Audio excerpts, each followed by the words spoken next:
नमस्कार दोस्तों। आज मैं आपको ज्येष्ठ मास महात्म के 5वें अध्याय की कथा सुना रहा हूँ।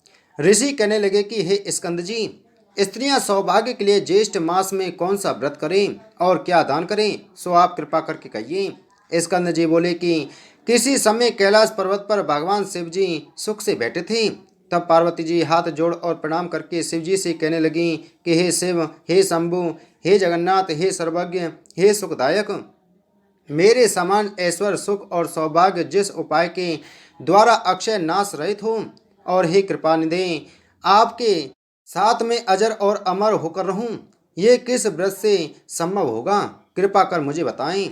एक समय जप और तप से गर्वित होकर सावित्री ने अपने स्वामी का गृह त्यागा और समस्त लोगों को श्राप दिया। उस समय आपने सावित्री को मना नहीं किया और वह ब्रह्मा से कहने लगी कि हे निर्लज्ज, बकरी के गले में बिना दूध के निरर्थक स्तनों के समान तू प्राणों का त्याग कर। इस प्रकार सावित्री के वचनों को सुनकर ब्रह्मा जी का कोप के मारे लाल मुख हो गया और कहने लगे कि हे मूढ़े, तू पृथ्वी पर वृक्ष योनि में होकर वास कर। जब देवताओं ने प्रार्थना की तो सावित्री ने उसके शाप से उद्धार कर दिया। पार्वती जी कहने लगी कि हे कृपा सिंधु, यदि मेरे पर अनुग्रह करें तो उस उपाय को कहिए, क्योंकि स्वर्ग लोक में महेंद्र तथा प्रजापति का भी नाश कहाँ है। इतनी वार्ता सुनकर शिवजी बोले कि हे वरानने, इस संसार में जितने भी दृश्यमान पदार्थ हैं उन सब का नाश होना निश्चित है। फिर भी तुम्हारी भक्ति के वशभूत होकर मैं उपाय कहूँगा।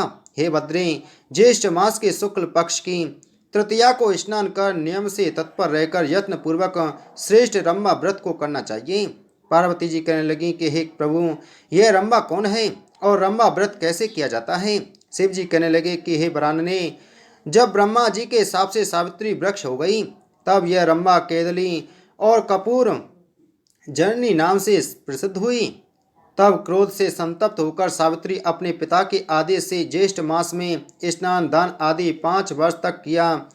तब ब्रह्मा जी प्रसन्न हो गए और ज्येष्ठ शुक्ल तृतीया को सावित्री के सामने प्रकट होकर ब्रह्मा जी ने पृथ्वी के बहुत से दुर्लभ वरदान दिए, उनको तुम सुनो। ब्रह्मा जी ने सावित्री से कहा कि हे सुबे, तुम संसार के कल्याण के लिए अंश से रंभा केला हो जाओ। जो ज्येष्ठ मास में तुम्हारी ज्येष्ठ पूजन करेगी उनका सौभाग्य, सुख और संपदा अक्षय नाश रहित होगा। ऐसा कहकर ब्रह्मा सावित्री के साथ सत्यलोक को चले गए। शिव जी कहने लगे कि वह सावित्री के शाप की कथा तुमसे कही। अब संक्षेप में रंभा व्रत की विधि तुमसे कहता हूँ। ज्येष्ठ मास की तृतीया के दिन बाग या अपने घर में केले का पेड़ लगावे। पंचामृत, गंध, पुष्पमाला और कपूर, पवित्र शीतल खुशबू से वासित जल आदि से प्रतिदिन वृक्ष का सिंचन करें। सुंदर वन को बनाकर उसके मध्य में कलश स्थापित करें। षोडशोपचार विधि से पूजन कर अनेक प्रकार के नैवेद्य अर्पण करें। अपनी शक्ति के अनुसार ब्राह्मणों को भोजन करावें और स्वयं हविष्यान भोजन कर गीत वाद्य पुराण कथा श्रवण और कीर्तन द्वारा देवता के सामने जागरण करें। इसी प्रकार केदली वन में बैठकर नित्य प्रति पूजन करें। समस्त कामनाओं वाले मनुष्य इस प्रकार मास व्रत को करें। जब 1 मास पूर्ण हो जाए तो आचार्य को बहुत सा धन देकर दूध वाली गौ का दान देवें। यथाशक्ति हवन कराकर ब्राह्मणों को भूयसी दक्षिणा देवे और अपनी शक्ति के अनुसार शर्करा युक्त खीर से ब्राह्मणों को भोजन करावें।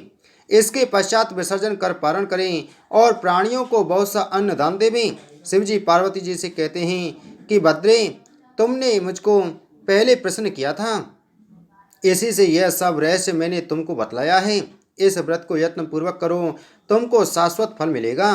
प्रथम सूर्यपुत्र के विग्रह से जगदीश्वर ने इस व्रत को गुप्त रखा था।